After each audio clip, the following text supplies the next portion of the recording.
let's talk about one of the most intense and, honestly, misunderstood figures in the Bible, the prophet Jeremiah.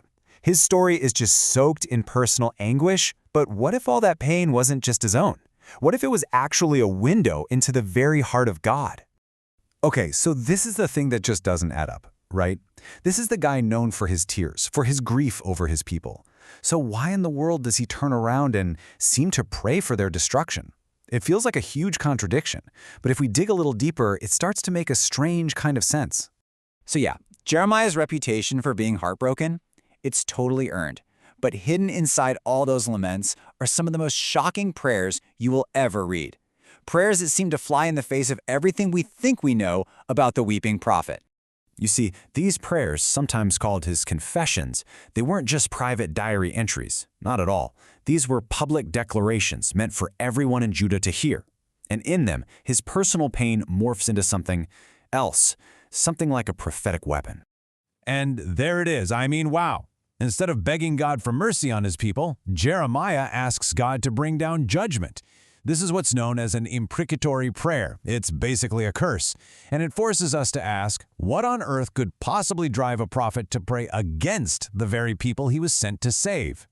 Well, to get why he'd say something so harsh, we have to understand the context. The relationship between God and the people of Judah wasn't just a little strained, it was fundamentally shattered. A sacred promise, a covenant, had been broken into a million pieces. And this right here, this is the core of the problem. A covenant, it's like this super serious binding agreement. And according to Jeremiah, the people had completely walked away from their side of the bargain, mainly by chasing after other gods. Now here's the thing you've got to get. Breaking this agreement had consequences that were laid out from the very beginning. These weren't new surprise punishments. These were the curses that were literally built into the contract. God is basically just announcing that the fine print is now in full effect. Okay, but what makes this whole situation so final is that historically a prophet's prayer was the one thing that could stop this kind of disaster. I mean, the intercession of a prophet was unbelievably powerful. Think about it. We see this over and over again after the whole golden calf disaster. Moses steps in, pleads for the people, and the text says God literally changed his mind. Samuel thought it was a sin not to pray for the people. Amos sees these horrible visions of destruction. He prays, and God backs off. This was the prophet's job. So what we're seeing with Jeremiah is this radical, total flip of the script. The prophet's job description has been turned completely upside down. He's not called to be the intercessor who prays for the people and turns away the curses. No. He's now the accuser who prays against them and actually calls for the curses. His prayers just reflect this brutal new reality. And this is where things get truly shocking. God doesn't just ignore a potential prayer for mercy from Jeremiah. He flat out commands him to stop doing the one thing that prophets were supposed to do. And it's not like a one-off comment either. This is serious. The finality of this thing is hammered home by the fact that God tells him 3 separate times. 3 times he says, "Do not pray for this people." The hotline for mercy has been officially disconnected. And if you had any doubt about how final this was, this verse is the knockout punch. God says that even if the 2 greatest intercessors in Israel's history, the absolute legends, Moses and Samuel, were to show up and pray, it wouldn't change a thing. The point is, it's not about Jeremiah. The situation itself has gone past the point of no return. So that's it. The door for repentance has closed. The time for talking is over. This isn't just some random act of anger. It's the methodical carrying out of the covenant's own terms. The judgment is locked in. Which brings us right back to Jeremiah's tears. If judgment is set in stone and he's been forbidden from praying to stop it, then what's the point of all this pain? Whose grief is the weeping prophet actually showing us? This is where we get into this really profound idea called divine pathos. It's basically the concept that God isn't some distant, unfeeling force up in the sky.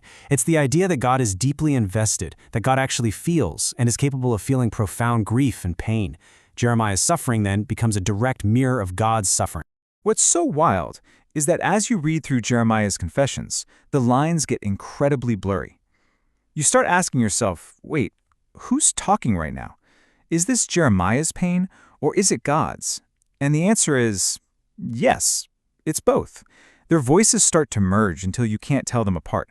Jeremiah becomes a living, breathing performance of God's own inner turmoil. So on one hand, you hear this voice that is just shattered with heartbreak. God calls the people of Judah the beloved of my soul. You can feel the anguish of having to hand over someone you love so deeply to judgment. It's the grief of a betrayed partner.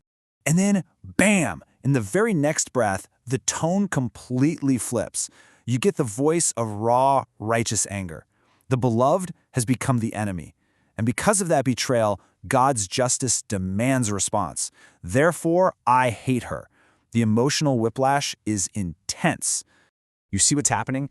God is holding both of these massive conflicting realities at the exact same time. The passionate love of a creator for his beloved and the fierce anger of a righteous judge. He is heartbroken over the very destruction that his own justice requires. And this right here, this is where it all clicks into place. The weeping, it isn't just an emotion, it's a divine command. God literally tells Jeremiah, your message to them is your tears. The prophet's weeping isn't just a reaction, it is the word of the Lord. And that's the ultimate reveal.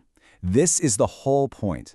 Jeremiah isn't just a sensitive man crushed by horrible circumstances. He is a living parable.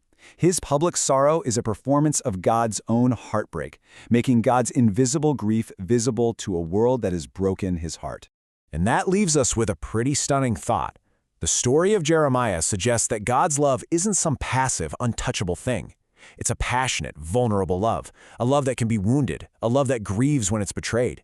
It shows us a God who suffers right there with his people, even when he's the one who has to bring the judgment.